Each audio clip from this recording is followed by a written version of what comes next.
Hello, uh, my name is Sokka Tribe, and I'm here today to talk about a couple predictions that I have for the first meta for Dragon Ball Sparking Zero. I'm sure a lot of you guys have been anticipating the game just like me, and just as the months have gone on, I've been getting more and more excited.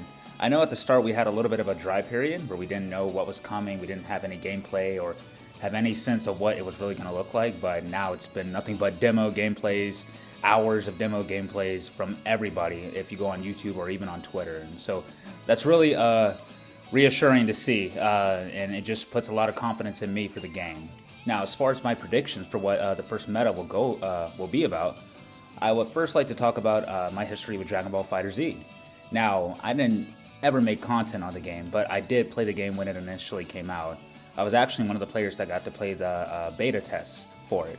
And so I was very lucky to have that opportunity, and that was my first fighting game, and I was really able to get introduced to how fighting games work, and metas, and seasons, and things of that nature, and just, you know, how things change, and patches, and updates, how they come out and change certain characters, whether it be buffing certain characters or nerfing certain characters. Although Sparking Zero is not a fighting game, it is Dragon Ball Z, so there will be tons of fighting in it, and of course with that will come buffs and nerfs and things that need to be changed as the game, you know, is released and features DLC and new patches and things of that nature. So hopefully we can get a sense of it by, you know, maybe getting a demo before the game comes out. But if not, I'm sure a lot of people will figure it out. There's going to be a ton of people who are going to be in the training mode trying to figure out what to do and what works and what doesn't work, and who's the best character to fight against in ranked. That's another thing I'm also looking forward to, which is why we're making this video. So for my first prediction, I think obviously top players will be Gogeta and Vegeta, their blue forms respectively. I feel like, you know, if we're going off of who's going to be the strongest, they're going to be the ones with the craziest combos. They're going to be the ones that have the most, I guess, OP potential in the game, and I feel like they'll be the most viable options in ranked. Now, obviously, I could be wrong, and there's always the expectation or the, you know, surprise that there could be a character that's secretly busted and we have no idea.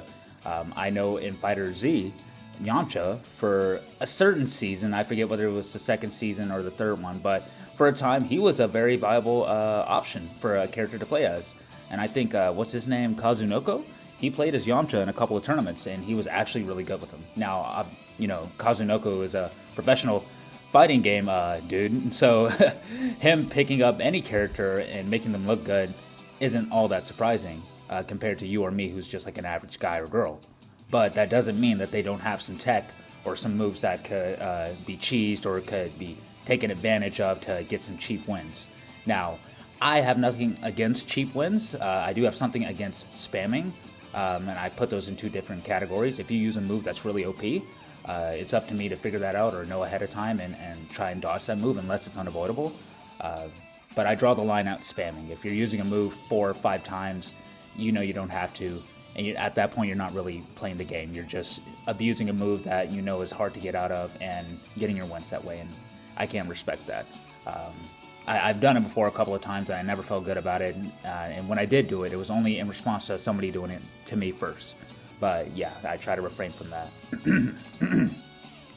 As for my next prediction, I'm thinking for that first season, there's going to be a lot of, I'd say a lot of Keflas and a lot of Gotenks.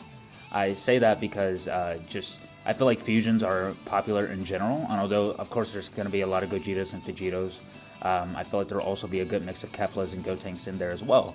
I say that because those two characters are very unique. They have very explosive personalities, and with that will also come explosive movesets. And we've already been able to see their movesets in some of the demo plays, but I have a feeling that there will be a lot of people who will be hopping on them as soon as they possibly can after the game releases. As for my final prediction, I do have a feeling that there might be a couple of, you know, mid Goku players or, you know, early Vegeta players, Saiyan Saga Vegeta players, or people who really utilize the Grade 8 mechanic. I'm interested to see how that's going to work and whether it'll be advantageous and fighting in ranked, or there may be some lag issues because the Grade 8 transformations are so big. And we still also have the movie characters, people like, you know, or characters like Hirudegan, who are also really big, or even Giant Lord Slug if they choose to add him in. I'm really interested and I'm looking forward to seeing what that will look like and how viable it will be in the meta. And yeah, that for right now at least is my predictions for the first season of Sparking Zero and what the meta will look like. I hope you guys all enjoyed and stay tuned for more videos. When the game comes out, I do plan to be doing content on it. Either the first day or the first couple of days, I'm going to release a ranked video, so look forward to that, and I hope to see you all soon. And this is Saka Tribe.